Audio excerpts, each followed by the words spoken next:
Download aplikasi Tarbiyah Sunnah di handphone Anda. Tersedia di Google Play dan App Store.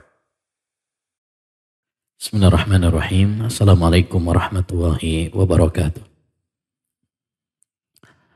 Alhamdulillahirabbil alamin. Wa bihi nasta'in ala umurid dunya waddin. Wassalatu wassalamu ala asyrafil anbiya'i wal mursalin. Nabiyyina Muhammad wa ala alihi wa sahbihi ajma'in.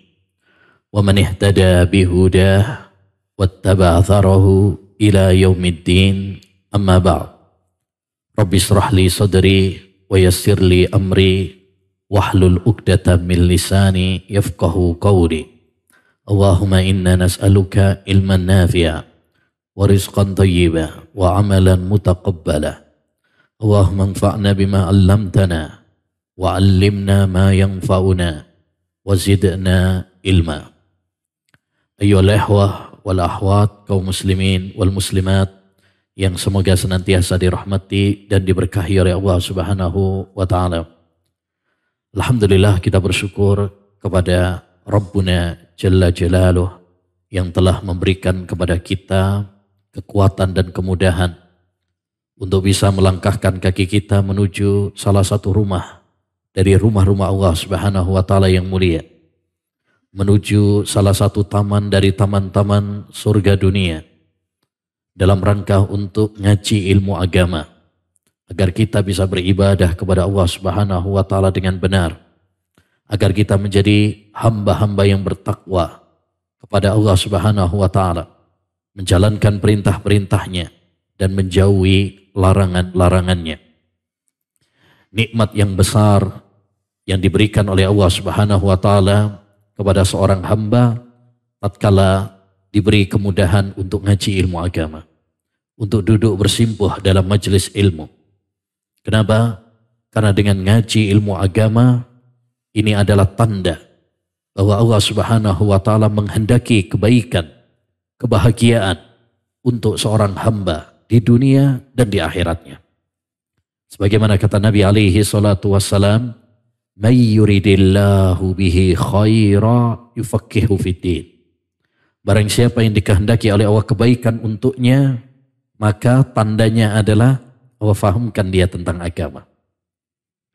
Makanya kita kalau ingin dikehendaki oleh Allah SWT kebaikan untuk kita di dunia dan di akhirat, mari kita bersemangat untuk mencintai ilmu, meraih ilmu.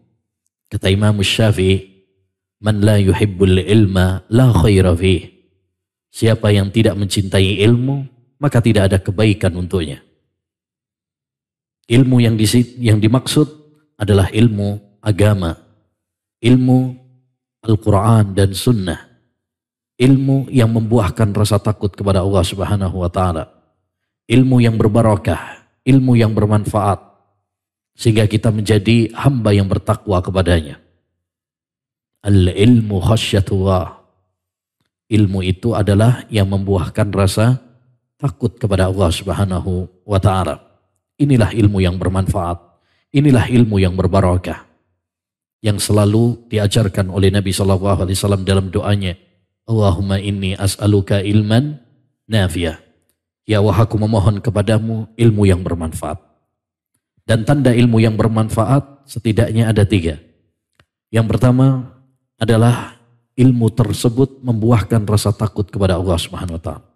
Semakin kita ngaji ilmu agama, kita semakin takut kepada Allah Subhanahu wa taala. Kita selalu merasa diawasi sama Allah Subhanahu wa taala. Walaupun kita sedang sendirian, tidak ada yang melihat kita, istri kita, anak kita, tetangga kita, sahabat kita, di tengah gelap gulita, tapi kita selalu merasa diawasi sama Allah Subhanahu wa taala. Kita yakin Allah Subhanahu wa taala melihat kita, mengawasi kita, dan para malaikat mencatat amal perbuatan kita.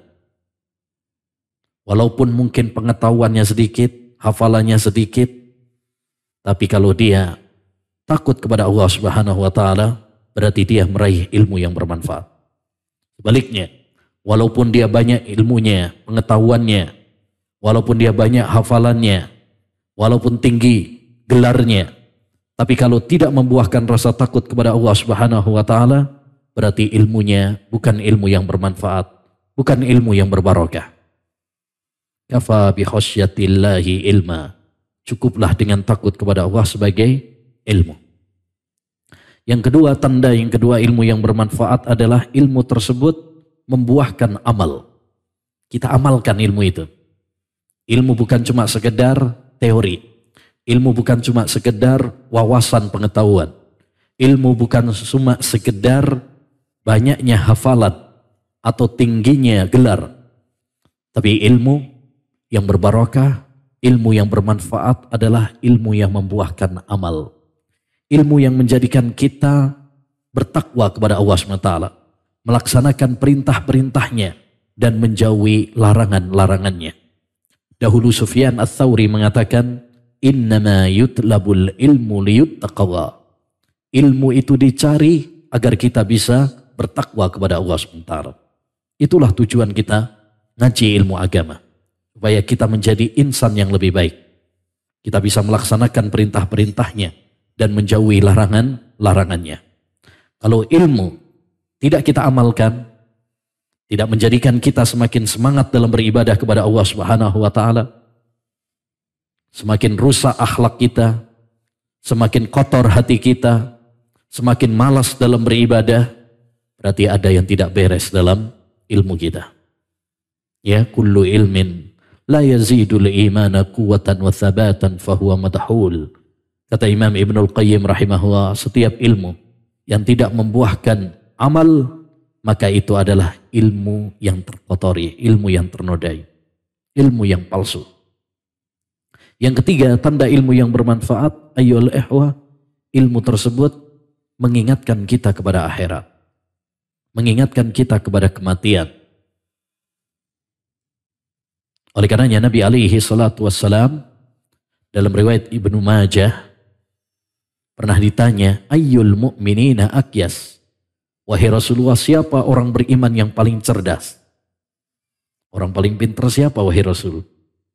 Rasulullah tidak mengatakan orang yang paling cerdas, orang yang tinggi gelarnya, orang yang sekolahnya sampai ke luar negeri, orang yang begini dan begini, tidak. Tetapi kata Nabi alaihi salatu wassalam, orang yang paling cerdas adalah aktsaruhum dzikran lil maut wa ahsanuhum isti'dadan lima ba'dah. Orang yang paling cerdas adalah orang yang selalu ingat kematian, ingat akhirat, dan dia semangat mempersiapkan bekal untuk setelah kematian. Ya, kalau ilmu kita malah menjadikan kita cinta kepada dunia, tertipu dengan fatamorgana dunia, ya, lalai dari akhirat, maka berarti ilmu tersebut bukan ilmu yang bermanfaat. Ikhwani wa akhwati fillah rahimani wa rahimakumullah. Pada kesempatan yang berbarokah ini insyaallah ta'ala kita akan mengkaji bersama pembahasan tazkiyatun nufus, penyucian jiwa. Dari buku yang kami susun 40 hadis seputar kesucian hati. Ya. Dan ilmu itu luas.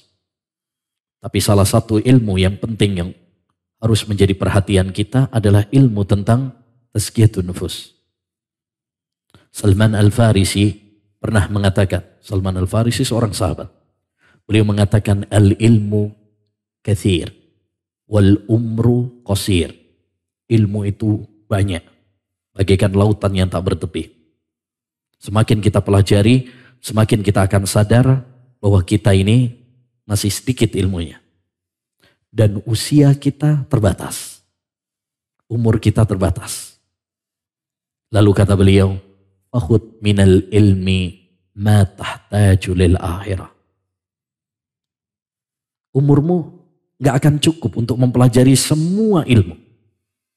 Maka cerdaslah dengan memprioritaskan ilmu yang paling penting untuk akhirat. Mau mempelajari semua ilmu gak mungkin. Waktu kita gak bakalan cukup. Tapi orang yang cerdas adalah orang yang mementingkan, memprioritaskan ilmu yang paling utama.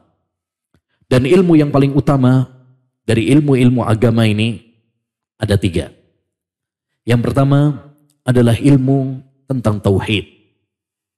Tentang bagaimana kita mengenal Allah Subhanahu wa taala. Ya. Agar kita bisa beribadah kepada Allah Subhanahu wa taala. Karena ini penentu nasib kita, apakah kita akan di surga ataukah di neraka. Kata Nabi alaihi salatu wassalam, "Man laqiyallaha la yushriku bihi syai'an dakhala al-jannah, wa man laqiyahu yushriku bihi syai'an dakhala an-nar." Siapa yang meninggal dunia dalam keadaan dia tidak berbuat syirik kepada Allah, yakni tauhidnya bersih, suci, tidak ternodai oleh syirik, maka dia akan masuk surga. Sebaliknya, barang siapa yang paling utama, yang paling penting untuk kita pelajari adalah ilmu tauhid. Bahkan Allah Subhanahu wa taala memerintahkan kepada Nabi Muhammad untuk mempelajari tauhid. Dalam surat Muhammad ayat 19, "Fa'lam annahu la ilaha illallah wastaghfir li dzambik." Ketahuilah bahwasanya tidak ada sesembahan yang berhak diibadahi kecuali hanya Allah saja. Tauhid. Ya. Maka seorang hamba harus memprioritaskan ilmu tauhid. Kita harus semangat belajar tauhid. Tidak boleh bosan, tidak boleh jemu. Sampai kapan? Sampai maut menjemput kita. Man kana akhiru kalamihi la ilaha illallah dahulal jannah. Siapa yang akhir ucapannya adalah la ilaha illallah, kalimat tauhid, maka dia akan masuk surga. Yang kedua, ayyuhal ikhwah, ilmu yang sangat penting untuk kita pelajari adalah ilmu fikih. Kita belajar tentang taharah, tentang sholat, tentang puasa, tentang zakat, tentang haji, tentang jual beli, tentang pernikahan, yang biasa dibahas dalam kitab-kitab fikih. Ini penting agar kita bisa beribadah kepada Allah dengan benar. Kita bisa sholat seperti sholatnya Nabi Muhammad. Kita bisa wudhu seperti wudhu yang dicontohkan oleh Nabi alaihi salatu wassalam. Kita bisa umroh, haji seperti yang digariskan, dicontohkan, diteladankan oleh Nabi Muhammad sallallahu alaihi wasallam. Begitu seterusnya. Ya, makanya kita harus semangat juga belajar fikih. Jangan anti. Kadang sebagian orang itu anti belajar fikih. Fikih pusing, banyak perbedaannya. Ya. Yang ketiga, ilmu yang sangat penting, ini yang menjadi pembahasan kita, yaitu ilmu tentang tazkiyatun nufus. Ilmu tentang tazkiyatun nufus, penyucian jiwa. Agar hati kita lembut, agar hati kita bersih, suci, tidak ada noda-noda, baik itu noda syirik, noda bid'ah, noda maksiat, noda permusuhan, iri hati, dan lain sebagainya. Oleh karenanya salah satu ilmu yang sangat penting adalah ilmu tentang tazkiyatun nufus. Tidak cukup kita hanya belajar fikih saja tanpa diselingi dengan tazkiyatun nufus. Tidak cukup kita belajar tauhid saja tanpa diselingi dengan tazkiyatun nufus. Tidak cukup kita belajar sirah tanpa diselingi dengan tazkiyatun nufus. Karena kalau kita tidak belajar tazkiyatun nufus akan menjadikan hati kita keras. Ya. Ilmu tentang tazkiyatun nufus adalah ilmu yang sangat penting. Setidaknya ada 4 alasan kenapa kita perlu untuk mempelajari masalah tazkiyatun nufus. Pertama, barometer, ukuran, timbangan di sisi Allah Subhanahu wa taala adalah kebersihan hati. Banyak di antara kita begitu peduli dengan kebersihan badannya, kebersihan pakaiannya, kebersihan rumahnya, mobilnya, HP-nya. Kalau kotor dikit, bajunya langsung dicuci. Kalau kotor dikit, mobilnya langsung dibersihin. Tapi pertanyaannya, kalau hati kita kotor, apakah kita pernah berpikir untuk membersihkannya? Kita banyak memikirkan dan begitu peduli dengan kebersihan luar, casing, tapi kita kurang peduli dengan kebersihan batin. Padahal kebersihan batin jauh lebih penting. Karena ini yang akan dilihat oleh Allah Subhanahu wa taala. Ini yang menjadi timbangan dan barometer di sisi Allah Subhanahu wa taala. Allah tidak melihat ya postur tubuh kita, ganteng atau cantiknya kita, harta kita, jabatan kita, tidak. Inna Allaha la yanduru ila suwarikum wa amwalikum wa ajsamikum walakin yanduru ila qulubikum wa a'malikum. Allah Subhanahu wa taala tidak melihat kepada postur tubuh kalian, harta kalian, ya, tetapi yang Allah lihat adalah hati kalian dan amal perbuatan kalian. Orang yang paling mulia di sisi Allah SWT bukan orang paling kaya, bukan orang paling ganteng, paling cantik rupanya, bukan orang yang paling terkenal namanya, tidak.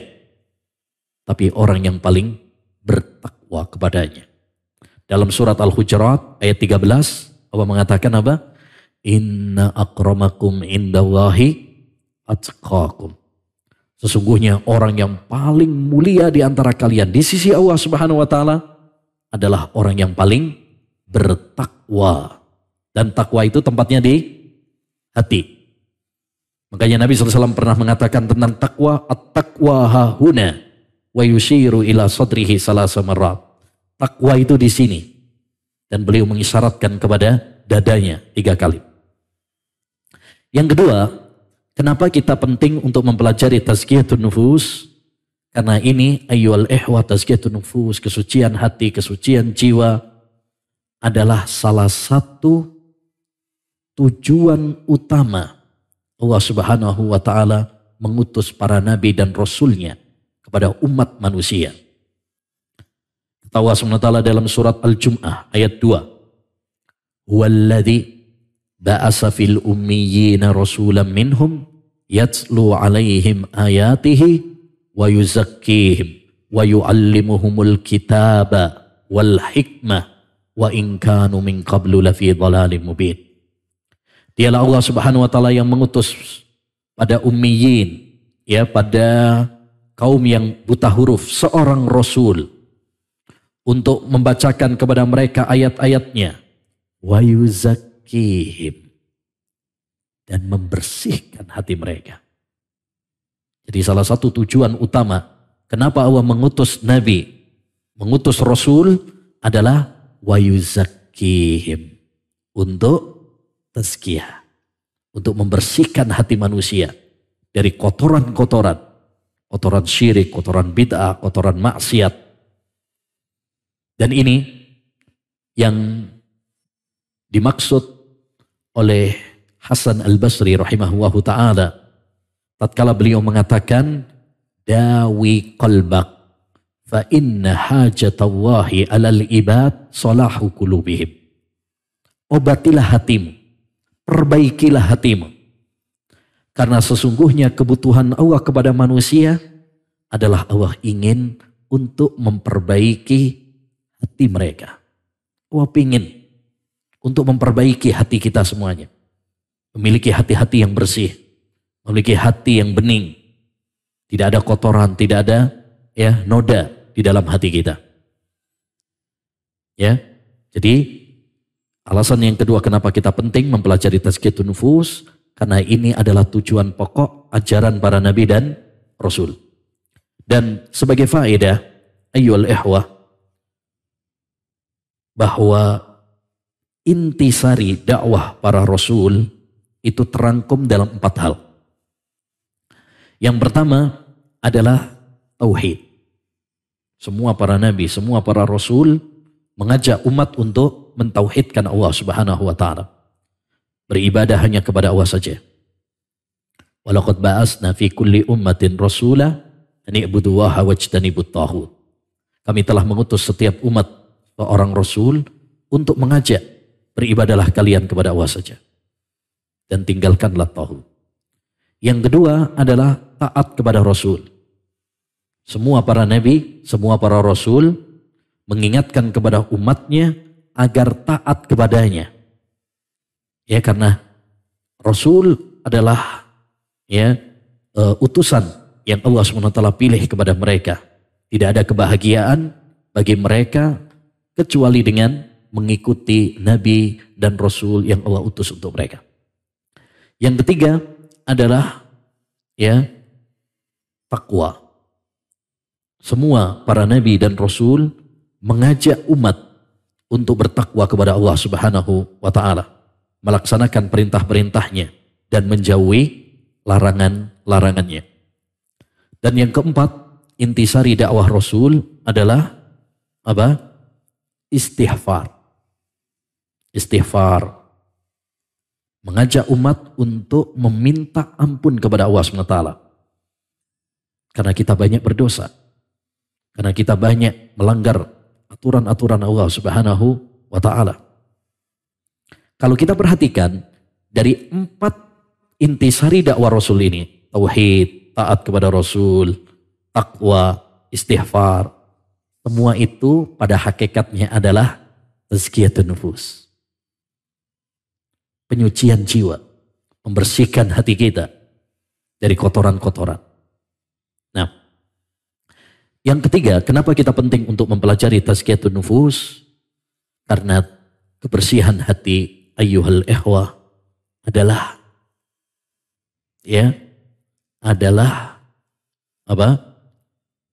kunci kebahagiaan seorang hamba di dunia dan di akhirat. Sebagaimana dalam surat Asy-Syams ayat 9 dan 10. Setelah Allah Subhanahu wa Ta'ala bersumpah dengan banyak makhluknya untuk penekanan bahwa isi sumpahnya adalah sesuatu yang sangat penting. Kata Allah Subhanahu wa Ta'ala, qad aflaha man zakkaha wa qad khaba man dassaha. Sungguh beruntung, sungguh bahagia di dunia dan di akhirat orang yang membersihkan jiwanya. Dan sungguh merugi, sungguh sengsara orang yang menodai dan mengotori jiwanya.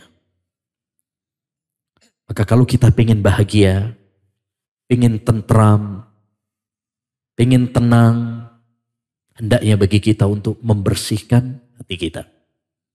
Tidak ada kebahagiaan, tidak ada ketentraman, kecuali dengan iman dan amal saleh. Karena kebahagiaan itu yang merasakan adalah hati. Kalau kita pengen bahagia, bersihkan hati kita. Bersihkan hati kita. Man amila salihan min dzakarin aw untha wa huwa mu'min falanuhyiyannahu hayatan thayyibah. Ya.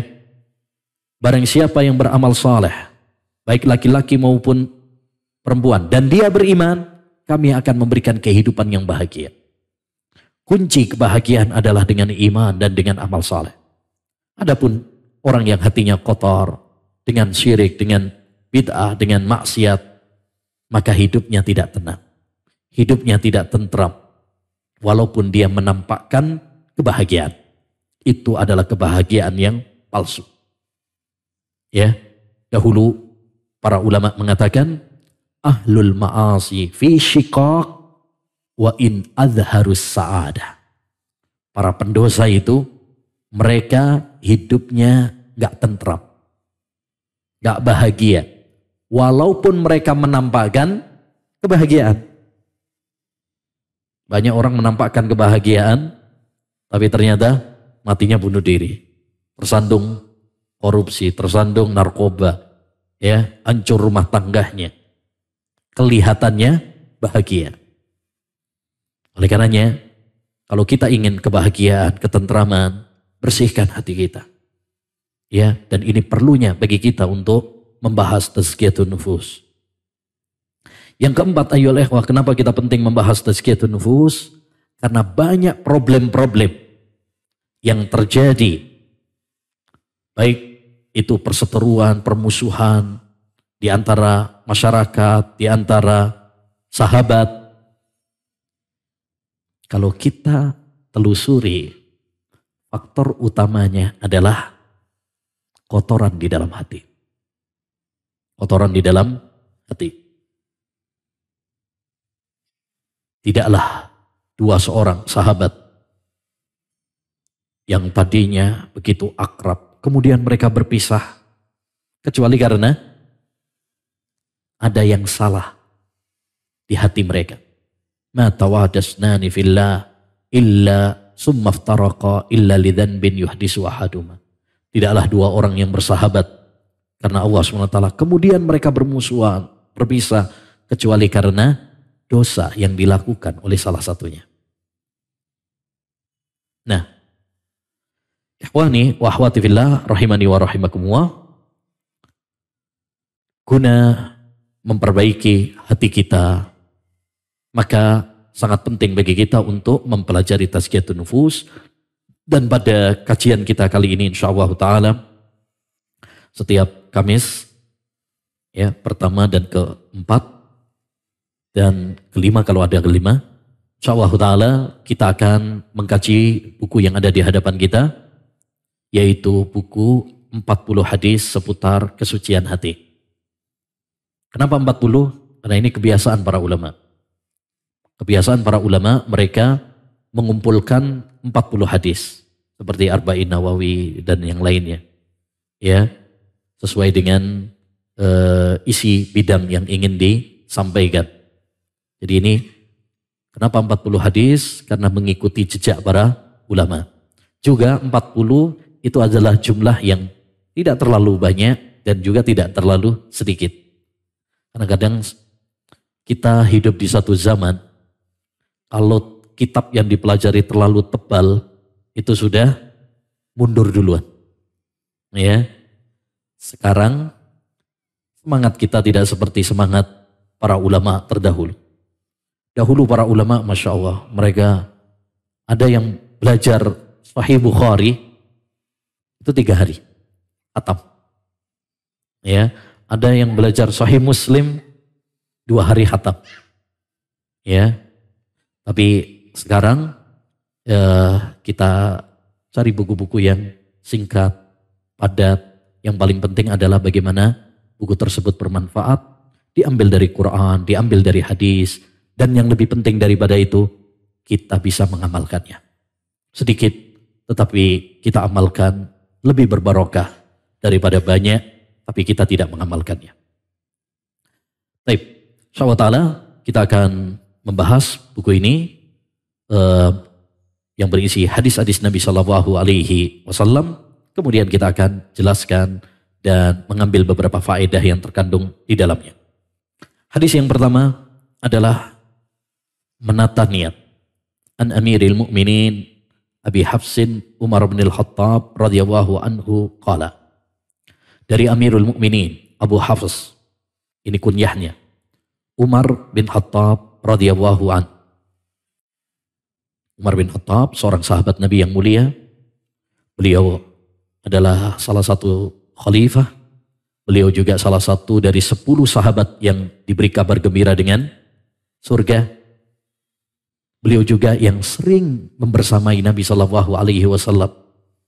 Ya, baik saat musyawarah, rapat, perang, safar. Oleh karenanya, Allah sandingkan kuburannya di samping Nabi alaihi salatu wassalam hingga sekarang. Ya, hingga sekarang. Dan wajib bagi kita ayyul ihwa mencintai Umar bin Khattab sebagaimana kita mencintai para sahabat Nabi yang lain. Dan mari kita tanamkan kecintaan ini pada diri kita, kepada para sahabat, kepada keluarga kita.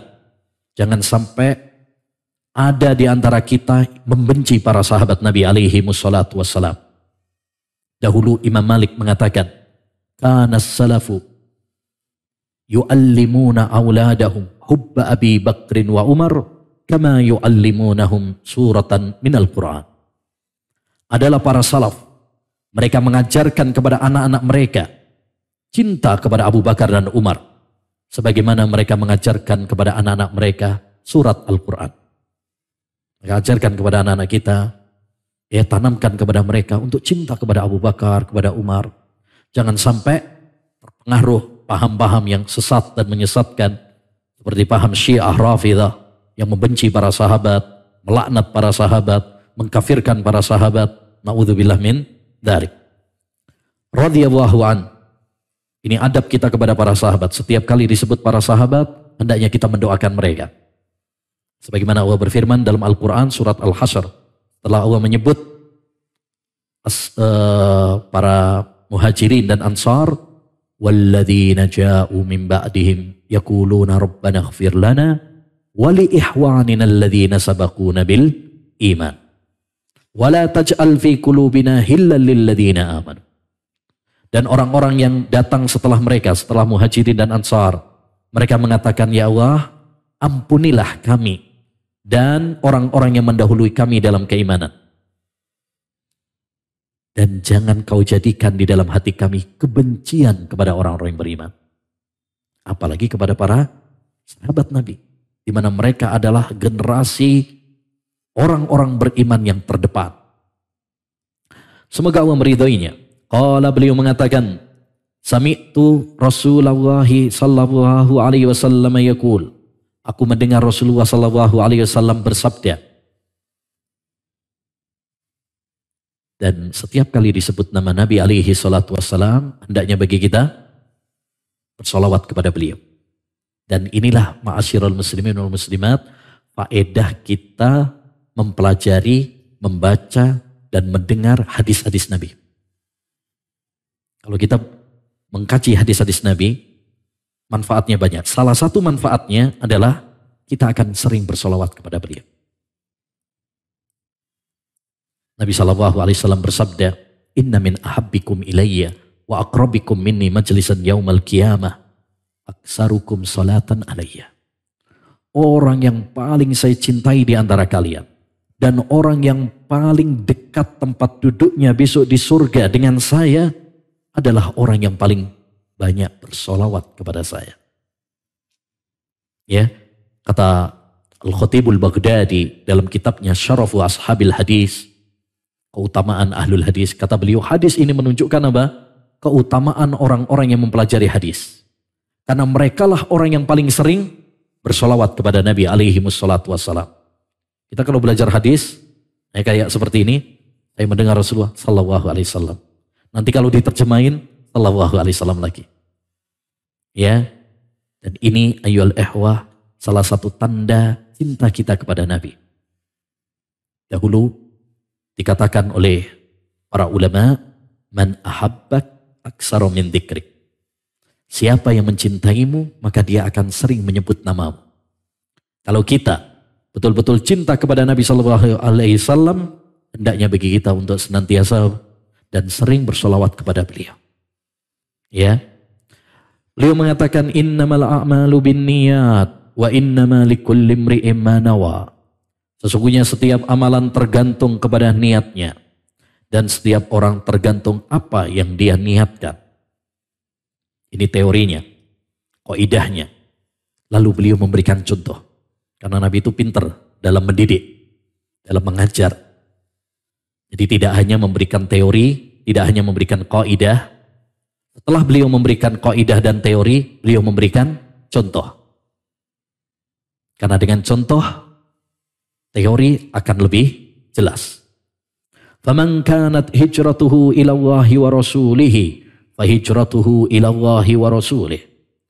Barang siapa yang hijrahnya untuk Allah dan Rasulnya, maka hijrahnya adalah untuk Allah dan Rasulnya. Wa man kanat hijratuhu lidunya yusibuha aw imra'atin yatazawwajuha fa hijratuhu ila ma hajara ilaih.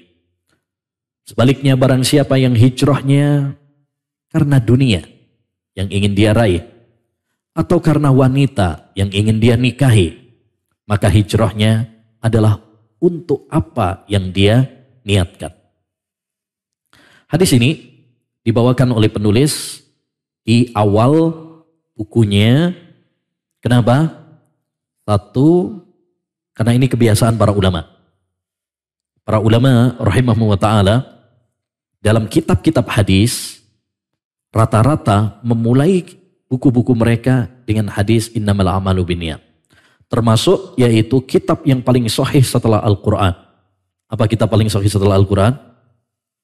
Sahih Bukhari. Kita kalau baca Sahih Bukhari, yaitu hadis yang dipilih oleh Imam Bukhari sebagai pembuka kitabnya adalah hadis ini. Innamal a'malu binniyat. Kenapa? Karena ini untuk mengingatkan kepada kita semuanya. Agar kita meluruskan niat dalam setiap amal ibadah kita. Karena niat itu sangat penting. Dia penentu apakah ibadah kita akan diterima oleh Allah SWT ataukah tidak. Tergantung kepada niat. Dalam hadis yang lain Rasulullah SAW pernah mengatakan, innamal a'malu kalwi'a. Idza fasada asfaluhu fasada a'la. Wa idza saluha asfaluhu saluha a'la. Amal manusia itu ibaratkan wi'a. Wi'a itu tempat air. Ya, ibaratkan kayak inilah, ya gelas gini. Digambarkan oleh Nabi amal manusia itu seperti gelas ini. Kalau bawahnya bocor, tidak ada manfaatnya kita tuangkan air di sini. Ini kalau misalkan gelasnya bocor, bawahnya. Kalau saya tuangkan air percuma. Ya, tapi kalau bawahnya nggak bocor, maka ketika kita tuangkan air di atasnya, ya akan bermanfaat. Begitulah contoh amal perbuatan kita. Kalau niatnya baik, maka dia akan diterima oleh Allah SWT. Tapi kalau niatnya saja sudah bocor, tidak ada manfaatnya amal tersebut di hadapan Allah SWT. Karena Allah tidak menerimanya. Maka hadis ini ayyuhal ikhwah menunjukkan kepada kita agar kita meluruskan niat-niat kita dalam setiap amal ibadah kita. Dan ini bukan masalah yang sepele. Masalah meluruskan niat adalah masalah yang sangat besar dan tidak mudah. Orang sekelas Sufyan Ats-Tsauri, seorang ulama yang saleh, yang dalam biografinya pernah dikatakan, kana Sufyan idza tadzakkara al-akhirah balad dam. Sufyan Ats-Tsauri itu kalau ingat akhirat sampai kencing darah. Saking takutnya kepada Allah Subhanahu wa taala. Tapi beliau pernah mengatakan, ma'alajtu syai'an asyadda alayya min niyat. Tidak ada suatu amalan yang lebih berat bagi saya daripada menata niat saya. Maka sangat penting bagi kita ayyuhal ikhwah untuk meluruskan niat-niat kita supaya amal ibadah kita diterima oleh Allah SWT. Ingat, amal ibadah tidak diterima oleh Allah kecuali dengan dua syarat. Syarat yang pertama adalah niat yang lurus. Ikhlas karena Allah Subhanahu wa taala. Ya. Yang kedua adalah sesuai dengan tuntunan Rasulullah sallallahu alaihi wasallam. Maka kalau kita ingin amal kita diterima oleh Allah, luruskan niat-niat kita. Inna a'malakum qalilah fa ahlisu fi hadzal qalil. Amal kalian itu dikit. Maka ikhlaskan pada amal kalian yang sedikit itu. Jangan sampai amal kita udah dikit, gak ikhlas lagi. Udah dikit gak ikhlas loh. Jadi gak ada artinya. Dan niat ayyuhal ikhwah rahimani wa rahimakumullah dibagi oleh para ulama menjadi dua. Yang pertama adalah niat untuk siapa dia beribadah. Dan itu yang tadi sudah kita bahas. Niat untuk siapa dia beribadah. Ini yang disebut dengan ikhlas. Yaitu seorang di dalam beribadah hendaknya meluruskan, meniatkan, memaksudkan hanya semata-mata mengharapkan wajah Allah Subhanahu wa taala saja. Dan ini yang biasa dibahas oleh para ulama ahli tauhid dan yang biasa dibahas oleh ulama tazkiyatun nufus. Yang kedua adalah niat yang disebut oleh para ulama niyatul amal. Niat dalam beramal. Kalau ini yang biasanya dibahas oleh ulama ahli fikih. Makanya kalau kita baca kitab-kitab fikih selalu menyebutkan niat. Syarat sahnya wudhu, niat. Syarat sahnya sholat, niat. Syarat sahnya puasa, niat. Syarat sahnya haji, niat. Ya kan? Ini yang dimaksud dengan niyatul amal. Niyatul amal. Makanya orang kalau nggak punya niat, nggak sah ibadahnya. Anak kecil yang belum umur 7 tahun, kalau sholat nggak sah karena dia belum punya niat. Orang gila kalau dia sholat atau puasa nggak sah Karena dia nggak punya niat. Ya, makanya rufi al-qalam. Nah, niat ini penentu. Dan fungsi dari niat ini ada dua. Yang pertama adalah untuk membedakan antara satu ibadah dengan ibadah yang lain. Untuk membedakan antara satu ibadah dengan ibadah yang lain. Antum masuk masjid, sholat 2 rakaat. Niatnya mungkin sholat tahiyatul masjid, mungkin sholat wudhu, mungkin sholat rawatib, mungkin sholat asar, qasar, ya, mungkin musafir, atau yang lainnya. Apa yang membedakan? Niat. Tapi fungsi yang kedua adalah membedakan antara adat kebiasaan dengan ibadah. Ada orang gak makan mulai subuh sampai maghrib. Bisa jadi ibadah, bisa jadi enggak. Kalau niatnya puasa, ibadah. Kalau dia nggak ada niat puasa, memang nggak selera aja makan. Atau niatnya diet. Atau niatnya mau operasi. Dan lain sebagainya. Apakah itu berpahala? Enggak. Ada orang wudhu.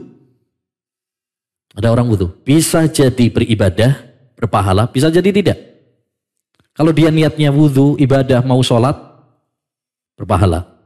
Tapi kalau niatnya untuk seger-seger saja, cuci muka, maka nggak ibadah, tidak berpahala. Jadi fungsi dari niat adalah membedakan antara satu ibadah dengan ibadah yang lain, dan yang kedua adalah membedakan antara adat kebiasaan dengan ibadah. Dan di sini dicontohkan dengan ibadah hijrah. Hijrah ayyuhal ikhwah ada 2 macam. Yang pertama adalah hijrah tempat, yaitu hijrah dari negara yang penuh dengan kekufuran, kesyirikan, menuju tempat yang nampak syiar-syiar Islam. Seperti dulu yang dilakukan oleh Rasulullah dari Mekah yang saat itu didominasi oleh orang-orang kafir, menuju kota Madinah. Yang kedua adalah hijrah amal perbuatan. Seperti hijrah dari syirik menuju tauhid, hijrah dari bid'ah menuju sunnah, hijrah dari maksiat menuju ketaatan kepada Allah Subhanahu wa taala. Dan ini yang sekarang ngetren juga istilah hijrah. Hijrah dari rokok, hijrah dari musik, hijrah dari riba, ayo kita hijrah. Ya. Dan ini istilah yang benar. Istilah yang benar. Karena Nabi SAW pernah mengatakan, al-muhajiru man hajara ma nahawa. Orang yang hijrah yang sesungguhnya adalah orang yang meninggalkan larangan-larangan Allah. Dan hijrah ini lebih penting daripada hijrah yang pertama. Karena kalau hijrah yang pertama, hijrah tempat, itu nggak semua orang kena. Tapi hijrah amal, ini banyak semua di antara kita kena. Ya, hijrah dari dosa menuju ketaatan, hijrah dari bid'ah menuju sunnah, hijrah dari syirik menuju tauhid. Ini adalah hakikat hijrah yang sesungguhnya. Ya, dan orang yang hijrah, ayyuhal ikhwah, sekarang banyak, alhamdulillah saudara-saudara kita yang hijrah juga, baik itu dari syirik menuju tauhid, baik itu dari sunnah menuju, baik dari bid'ah menuju sunnah, baik itu dari maksiat menuju ketaatan, ini patut diapresiasi.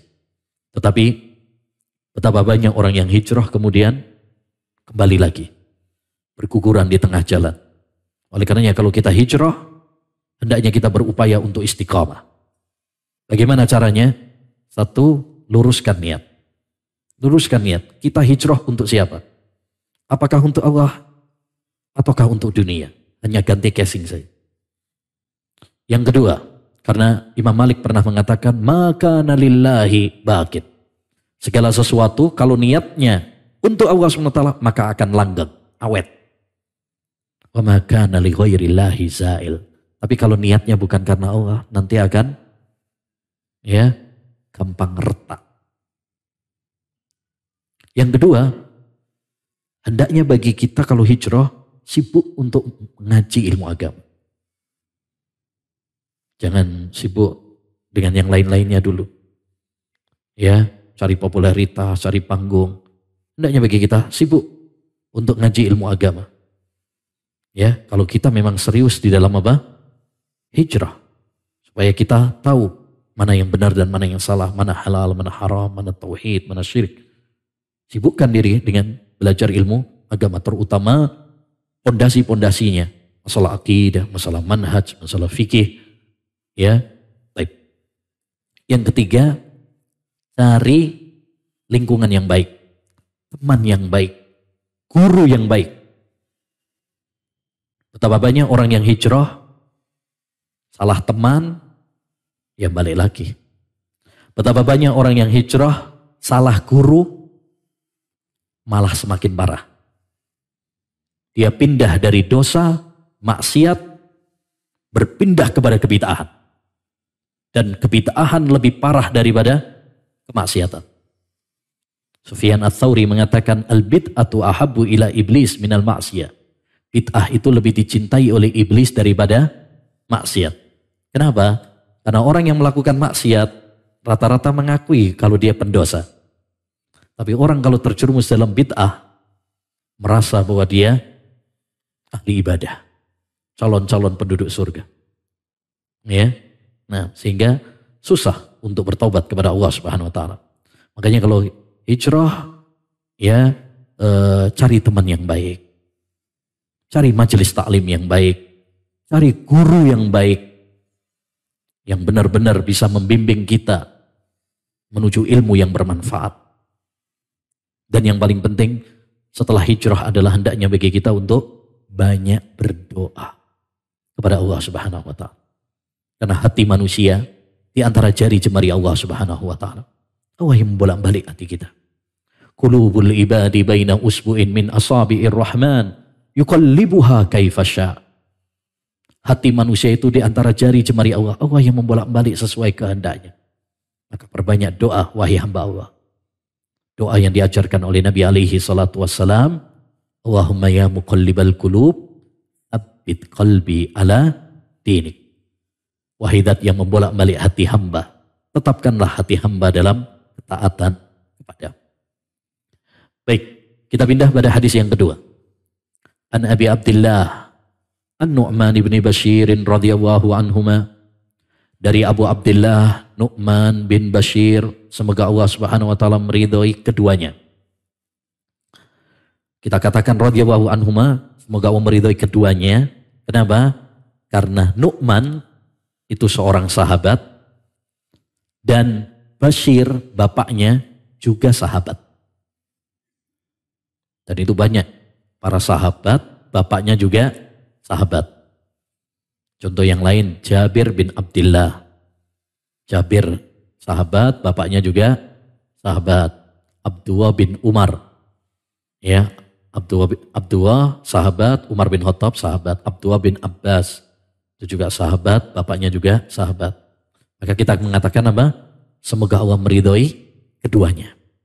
Qala, beliau mengatakan, sami'tu Rasulullah sallallahu alaihi wasallam yaqul, aku mendengar Rasulullah sallallahu alaihi wasallam bersabda.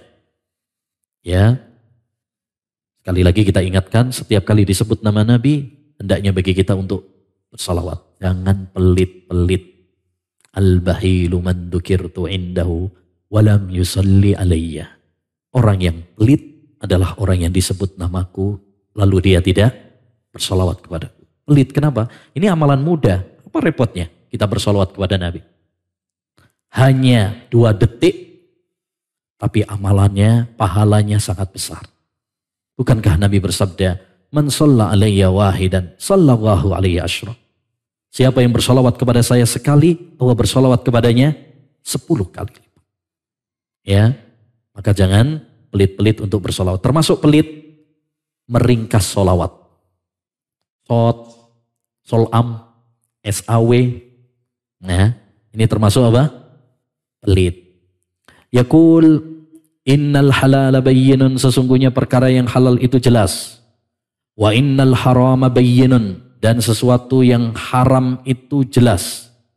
Wa bainahuma umurun mustabihatun la ya'lamuhunna katsirun minan nas. Dan antara yang halal dan yang haram ada perkara-perkara syubhat yang samar, yang tidak jelas, yang tidak diketahui oleh kebanyakan manusia.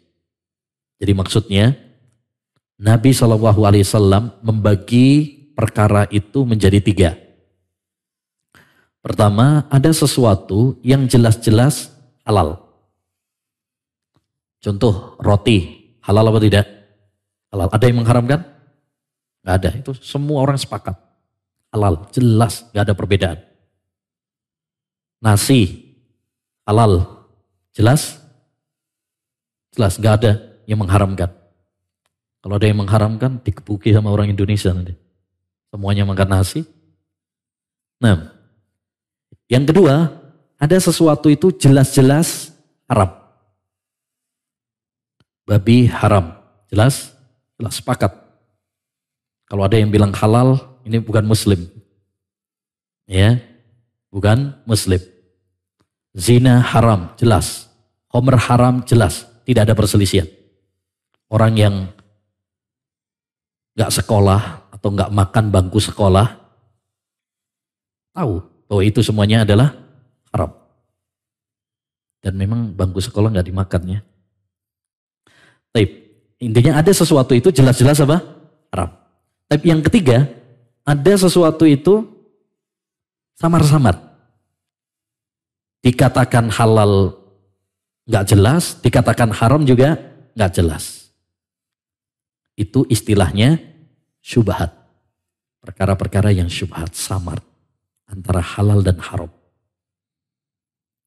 Kenapa timbul sesuatu itu disebut syubhat? Bisa jadi satu, karena dia baru muncul. Sesuatu apabila baru muncul itu biasanya masih samar. Antum tahu kopi pertama kali muncul itu menjadi pro kontra. Menjadi pro kontra. Kopi itu ada nggak di zaman Nabi? Ada apa tidak? Zaman Nabi ada kopi apa tidak? Nggak ada, dia ditemukan belakangan. Makanya kalau ada hadis tentang kopi itu hadis palsu. Ada hadis man mata wa fi batnihi syai'un minal qahwa lam tamassahun nar. Siapa yang mati dan di perutnya ada sisa kopi, maka tidak tersentuh oleh api neraka. Ini hadis buatan pecinta kopi. Ya, orang-orang sufi biasanya bikin hadis-hadis yang palsu kepada Nabi SAW. Ini dosa besar, berdusta kepada Nabi. Kopi ditemukan. Pertama kali ditemukan itu pro kontra. Ada para ulama nulis buku halalnya kopi. Ada yang mengatakan haramnya kopi. Saling bantah-membantah. Awal pertama kali muncul. Mikrofon baru pertama kali muncul pro kontra.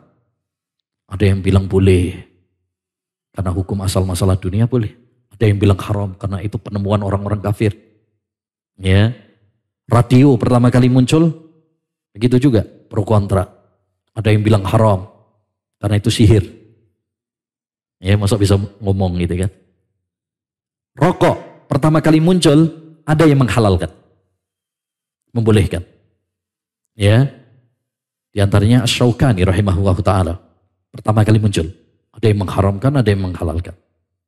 Jadi sesuatu yang pertama kali muncul itu biasanya syubhat. Ya, tapi dengan berjalannya waktu akan menjadi jelas. Kopi misalkan awal pertamanya pro kontra, tapi sekarang seakan-akan sudah kesepakatan bahwa kopi itu halal. Rokok pertama kali muncul pro kontra. Ya, ada yang menghalalkan. Tapi dengan berjalannya waktu semuanya sudah jelas bahwa itu adalah membahayakan. Bahkan dalam bungkus rokok sendiri ada tulisannya rokok membunuh. Ya, jelas. Bagi yang baca. Nah, yang kedua, ada perkara itu syubhat dikarenakan perbedaan yang sangat tajam. Perbedaan yang sangat tajam di kalangan para ulama. Contoh, apa hukum makan buaya? Itu ada perselisihan dengan para ulama.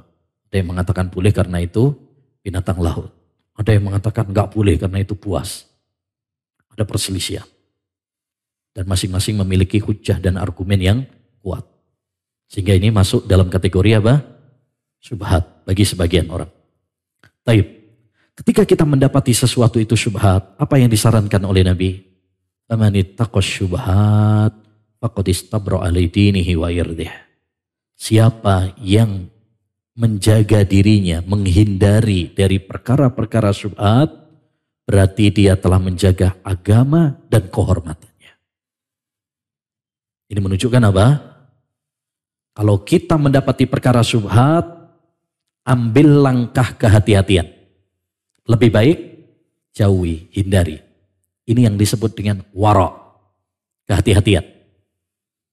Ya, misalkan tadi antum masih ragu-ragu tentang makan daging sate buaya, misalkan. Antum masih ragu-ragu antara halal atau haram. Ketika antum masih ragu-ragu, mendingan apa? Ambil langkah wara', kehati-hatian. Apa hati-hatinya? Tinggalkan. Masih banyak yang jelas-jelas halal. Masih banyak sate ayam, sate kambing, ya, yang jelas-jelas halal. Ini yang lebih utama. Karena itu lebih selamat bagi agama kita dan lebih selamat bagi kehormatan kita. Lalu kata Nabi, "Waman waqa'a fi syubhat, waqa'a fil haram." Barang siapa yang terjerumus di dalam syubhat, lambat laun dia akan terjerumus di dalam keharaman. Karra'i yar'a haulal hima yusiku an yarta'a fi. Seperti seorang yang mengembala di area terlarang, di dekat area terlarang. Lambat laun akan terjerumus di area terlarang tersebut. Artinya apa? Hendaknya bagi kita ayyuhal ikhwah menjauhi perkara-perkara syubhat. Jangan dekat-dekat. Karena kalau kita dekat-dekat, lamban laun kita pun akan tergoda. Kemudian terjerumus di dalamnya. Ini yang disebut oleh para ulama dengan qaidah saddud dzari'ah. Apa saddud dzari'ah itu? Membendung segala celah, segala sarana yang mengantarkan kita kepada keharaman. Dan di antara keindahan agama Islam, ketika Islam melarang kita suatu hal, maka Allah haramkan juga sarana-sarana yang bisa mengantarkan. Allah haramkan kita zina, maka segala sarana yang mengantarkan kita kepada perzinahan gak boleh. Makanya gak boleh ketika kita berdua-duaan dengan wanita yang bukan mahram. Kenapa? Karena itu sarana yang bisa mengantarkan kita kepada keharaman. Ya, pembunuhan gak boleh. Sarana yang mengantarkan kepada pembunuhan ditutup juga.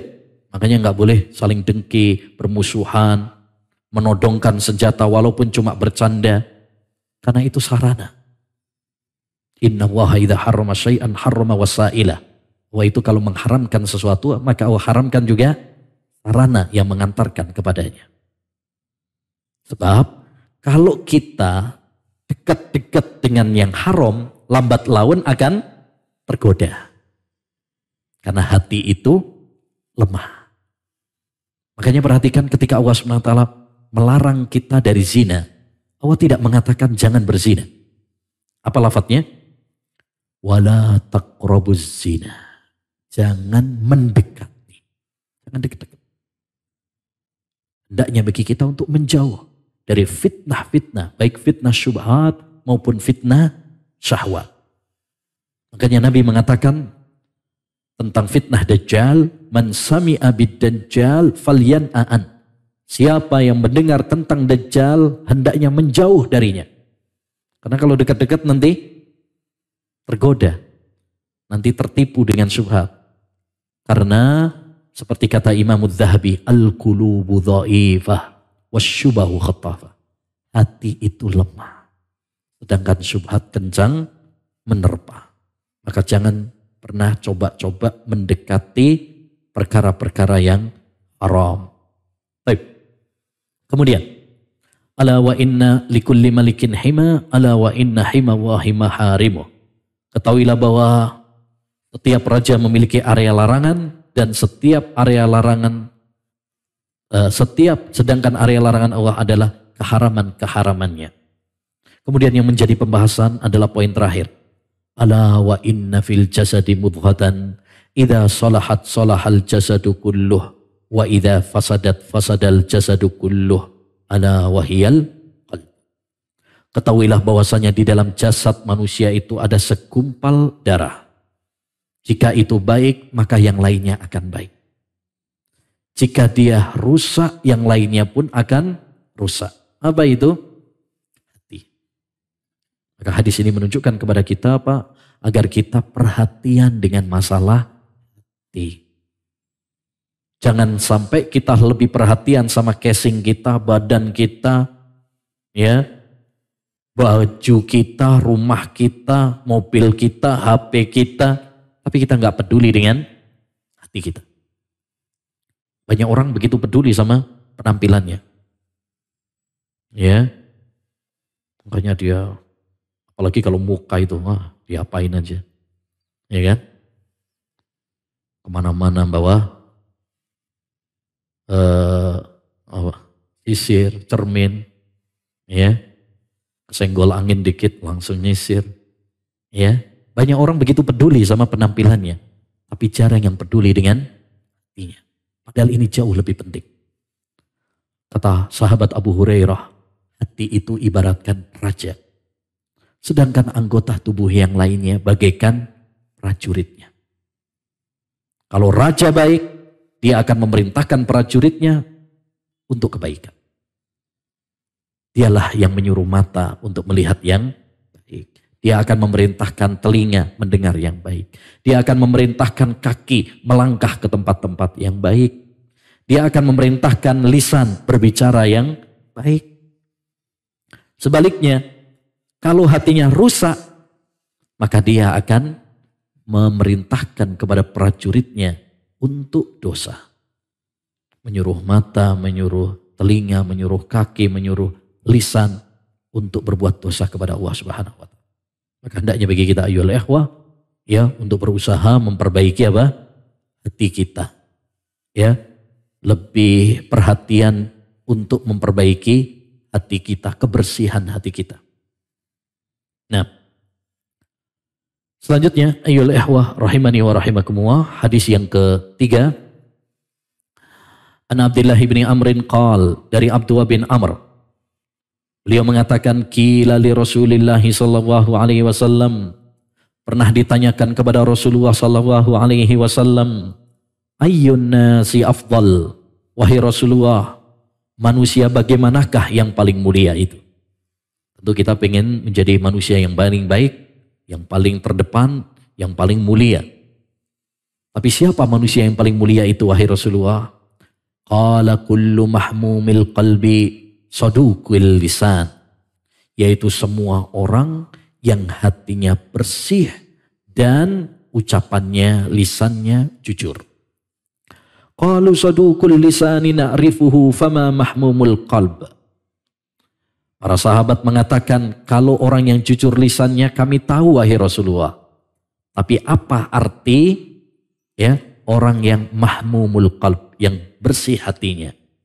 Qala, kata Nabi alaihi salatu wassalam, huwa taqiyyun naqi. Orang yang hatinya bersih adalah orang yang bertakwa kepada Allah. Orang yang hatinya bersih. La ithma fi, tidak ada dosa. Wala baghya, dan tidak ada kezaliman. Wala ghilla, tidak ada kedengkian. Wala hasad, dan tidak ada hasad iri hati di dalamnya. Hadis ini menunjukkan kepada kita apa? Ya, pentingnya membersihkan hati. Pentingnya kita memiliki hati yang salim, hati yang selamat dari fitnah, syubhat, dan syahwat. Pentingnya kita memiliki kebeningan hati. Karena hati itu, ayyuhal ikhwah, dibagi oleh para ulama menjadi 3. Ada al-qalbus salim, hati yang selamat, hati yang bersih. Selamat dari syubhat, selamat dari syahwat. Dia sehat, hati yang sehat. Seperti badan kita sehat, nah ini hati yang sehat. Ini yang difirmankan oleh Allah Subhanahu wa taala, "Yauma la yanfa'u malu wala banun illa man atallaha biqalbin salim." Pada hari itu tidak bermanfaat harta dan anak-anak kecuali orang yang datang kepada Allah Subhanahu wa taala menghadap Allah dengan hati yang selamat. Ini namanya al-qalbu salim. Yaitu hati yang beriman kepada Allah, bertakwa kepada Allah Subhanahu wa taala, bersih dari syirik, bid'ah, maksiat. Yang kedua adalah hati yang mayyit. Hati yang mati. Hati yang mati. Itu hati orang-orang kafir, orang-orang musyrik yang mendustakan Allah, mendustakan Rasul, mendustakan agama. Ya, dia mati, tidak ada keimanan di dalamnya. Dan yang ketiga adalah al-qalbul marid, as-sakim. Hati yang sakit. Dia masih hidup, cuma sakit, konslet. Ya, sedang error. Kalau lagi semangat, Masya Allah, ingat sama Allah, lagi sholat, baca Quran. Kalau lagi error, ya nggak sholat lagi. Ya, ada sebagian orang seperti itu. Kalau orang Jawa bilang kumat-kumatan. Kalau lagi semangat, semangat. Kalau lagi lalai dari Allah Subhanahu wa taala, malas lagi. Nah, orang yang bahagia, orang yang mulia adalah orang yang memiliki hati yang pertama tadi, yaitu hati yang bersih, hati yang selamat. Di antara tanda hati yang selamat adalah apa yang disebutkan oleh Nabi. Yaitu kalau hati tersebut apa? Dia bertakwa kepada Allah. Takut kepada Allah SWT. Hatinya tidak ada kotoran, dendam, permusuhan di dalamnya. Bersih. Ya. Nah, Imam Ibnul Qayyim dalam kitabnya Ad-Da' wad-Dawa menjelaskan beberapa tanda-tanda hati yang selamat ini, hati yang bersih ini. Ya, beliau menyebutkan banyak, sekitar 6 atau berapa tanda-tanda hati yang selamat ini. Ya, seingat saya, yang pertama di antaranya yang beliau sebutkan, pertama, tanda hati yang selamat itu selalu ingat sama Allah. Selalu ingat sama Allah SWT. Ala bidzikrillahi tatmainnul qulub. Karena hati yang mengingat Allah, maka akan menjadi tenang. Yang kedua, dia sedih kalau terjerumus di dalam maksiat. Kalau lalai dari perintah Allah SWT. Kalau ada yang kurang dalam ibadah itu sedih. Dulu Nabi SAW pernah, beliau lupa dalam sholatnya, sujud sahwi. Ada yang kurang dalam sholatnya, itu langsung galau. Nabi SAW. Dulu para salaf, kalau pergi ke masjid, kemudian sudah selesai, ketinggalan gitu ya, nangis. Ini menunjukkan apa? Hati mereka hati yang bersih. Kalau mereka luput dari kebaikan, kalau mereka terjerumus dalam kemaksiatan, itu berarti langsung terasa. Nah, ini yang menjadi masalah kadang hati kita. Seringkali melakukan dosa, cuek aja. Ya, apalagi cuma ketinggalan sholat. Ya, biasa aja. Yang penting masih sholat. Nah, ini berarti perlu kita sadari. Yang ketiga, di antara tanda hati yang bersih juga adalah kalau hati tersebut dia merasa nikmat, merasa lezat dengan sholat. Wa ju'ilat qurratu aini fis sholat.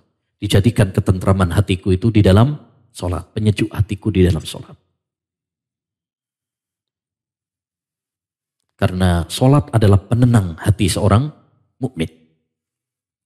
Di antara tanda hati yang bersih juga adalah tatkala pikirannya, tujuan utamanya selalu akhirat. Selalu akhirat.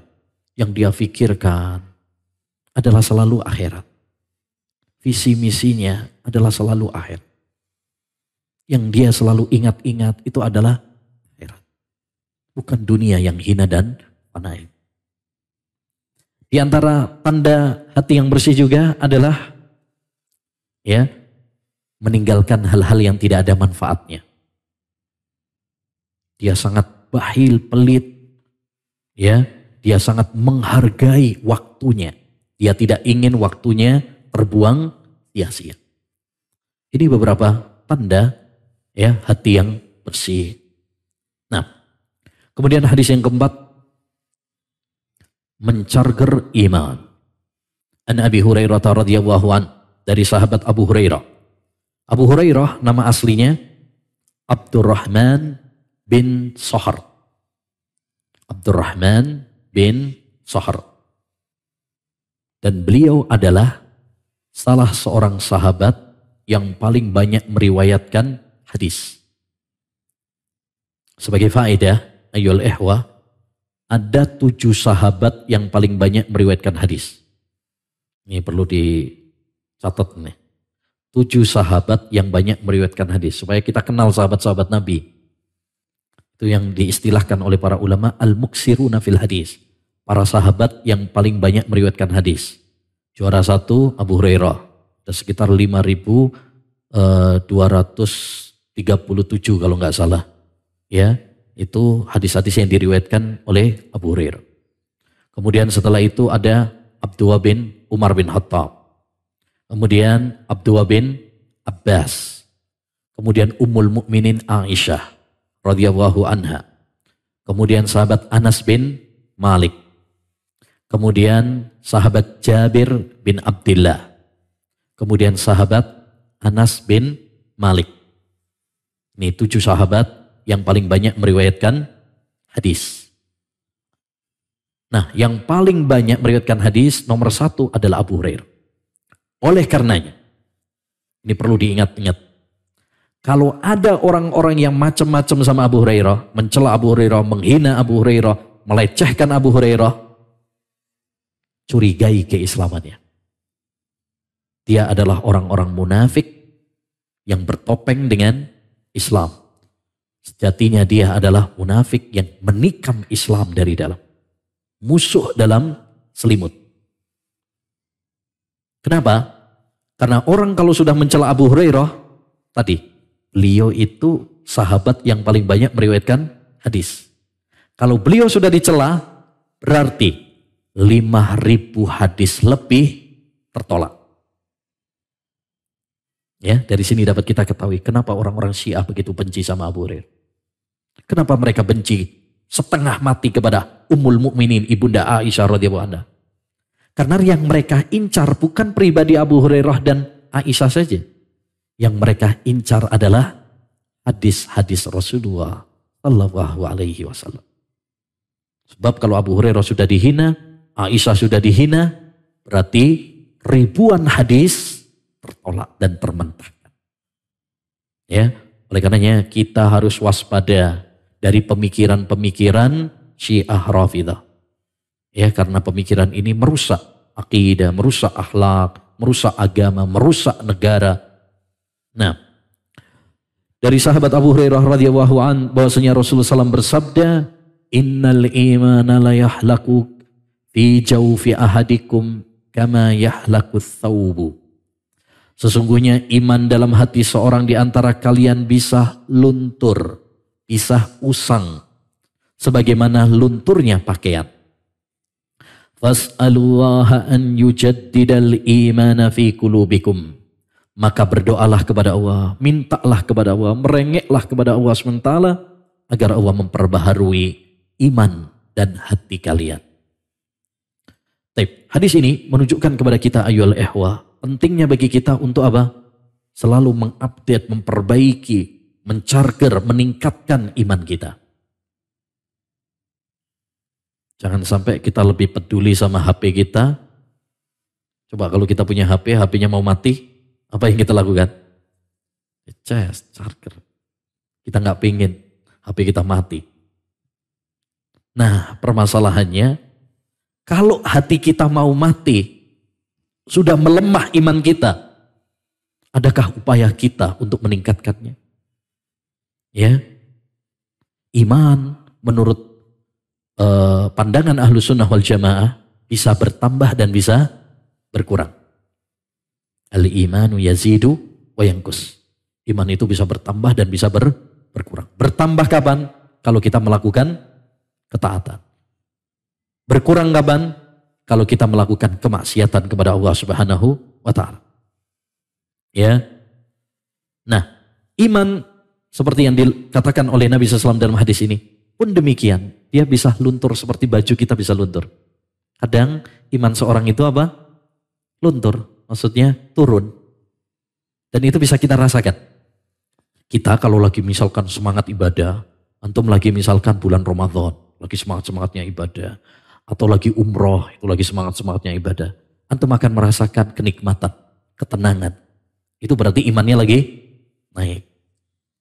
Tapi kalau udah gak pernah sholat, udah jauh dari taklim, ya, berbuat terjerumus dalam dosa, maksiat, biasanya kita akan merasakan kegundahan, kesumpekan. Itu berarti imannya lagi turun. Ya, imannya lagi turun. Nabi memperumpamakan iman manusia itu pun demikian. Dia kadang luntur, terkena debu-debu, noda-noda, kotoran-kotoran. Seperti halnya kita pakaian juga kadang luntur. Kita kalau pakai baju baru, kinclong. Tapi kalau udah lama-kelamaan dipakai, ya luntur juga. Begitulah iman manusia. Maka hendaknya bagi kita untuk senantiasa memperbaharui keimanan kita. Ya, kita berupaya untuk meningkatkan iman kita.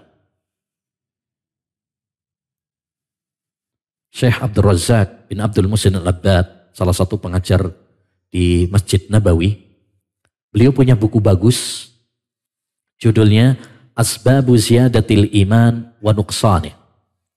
Sebab-sebab atau faktor-faktor bertambahnya iman dan faktor-faktor turunnya iman.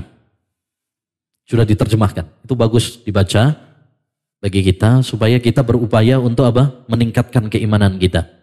Dan berupaya menghindari hal-hal yang bisa menggerogoti keimanan kita. Ya. Sekedar untuk faedah saja kita sebutkan secara singkat, ya. Iman manusia itu bisa meningkat dengan cara apa? Satu, belajar ilmu agama. Belajar ilmu agama. Kita kalau ngaji, ilmu, kumpul dengan teman-teman di masjid seperti ini, akan bertambah iman kita. Yang kedua, membaca Al-Quran. Wa idza tuliyat alaihim ayatuhu zadatuhum imana. Apabila dibacakan kepada mereka ayat-ayat Allah, maka mereka bertambah imannya. Maka jangan lupa untuk membaca Al-Quran. Luangkan waktu kita. Sahabat Utsman bin Affan, khalifah, beliau pernah mengatakan, tidak ada satu hari pun lewat kepada saya kecuali saya membaca Al-Quran. Khalifah, pemimpin dunia. Tidak ada satu hari pun kecuali beliau meluangkan waktu membaca Al-Quran. Kita ini bukan khalifah, bukan presiden, ya, tapi punya waktu untuk membaca Al-Quran. Tapi punya banyak waktu untuk main HP. Ya. Nah, yang ketiga adalah semakin mengenal Allah Subhanahu wa taala. Nama-namanya, sifat-sifatnya. Siapa yang semakin mengenal Allah, maka dia akan semakin meningkat imannya. Innama yakhsyallaha min ibadihil ulama. Sesungguhnya yang mengenal Allah, dia akan takut sama Allah Subhanahu wa taala. Ya, semakin takut kepada Allah SWT, semakin bertakwa kepada Allah. Kalau kita semakin kenal, kita akan semakin sayang sama Allah SWT. Tak kenal maka tak sayang. Kalau nggak kenal sama Allah, bagaimana kita akan sayang? Maka kenali nama-nama Allah SWT. Yang keempat, mempelajari sirah Nabi Muhammad SAW. Pelajari bagaimana akhlaknya Nabi, ibadahnya Nabi, semangatnya Nabi, perjuangannya Nabi. Hanya perlu juga baca kitab sirah. Itu penting. Kemudian juga di antara hal yang bisa meningkatkan iman kita juga adalah semangat beramal soleh, berlomba-lomba di dalam kebaikan. Di antara yang bisa menunjang keimanan kita juga adalah menghayati keindahan agama Islam, merenungi keindahan agama Islam. Demikian juga merenungi makhluk-makhluk Allah Subhanahu wa taala. Ya, lihat bagaimana indahnya langit, bumi, pohon-pohon, bunga-bunga, lautan yang Allah ciptakan. Itu kalau kita betul-betul meresapi, itu akan bisa menambah iman kita. Makanya kita kalau lagi jalan-jalan ke laut atau ke gunung atau yang lain, jangan cuma sekedar jalan-jalan. Tapi jadikan itu untuk menambah iman kita. Menjadikan kita semakin cinta sama Allah. Menjadikan kita semakin ingat sama Allah Subhanahu wa taala. Taib. Berikutnya yang bisa menggerogoti iman kita, itu pun perlu kita ketahui untuk kita waspadai. Di antara hal yang bisa menggerogoti iman kita yang perlu kita waspadai adalah kejahilan. Kalau menuntut ilmu itu bisa menguatkan iman, kebodohan bisa menggerogoti iman.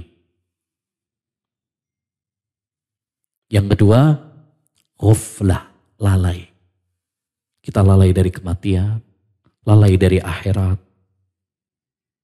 Ya, nggak pernah ingat sama akhirat, nggak bisa. Yang diingat hanya dunia dan dunia. Ini akan menjadikan iman kita terjun bebas. Yang ketiga, berteman dengan orang-orang yang rusak. Hati-hati. Betapa banyak orang yang tadinya baik, soleh, berubah drastis menjadi orang yang rusak gara-gara salah pergaulan, salah lingkungan.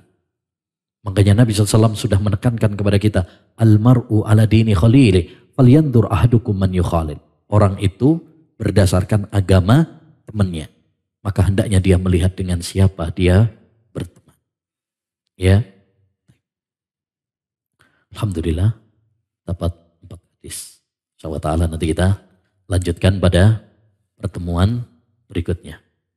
Insyaallah Kamis depan. Baik. Waktunya sudah habis, insyaallah nanti kita jawab pada pertemuan berikutnya. Subhanakallahumma bihamdika asyhadu an la ilaha illa anta astaghfiruka wa atubu ilaik. Assalamualaikum warahmatullahi wabarakatuh.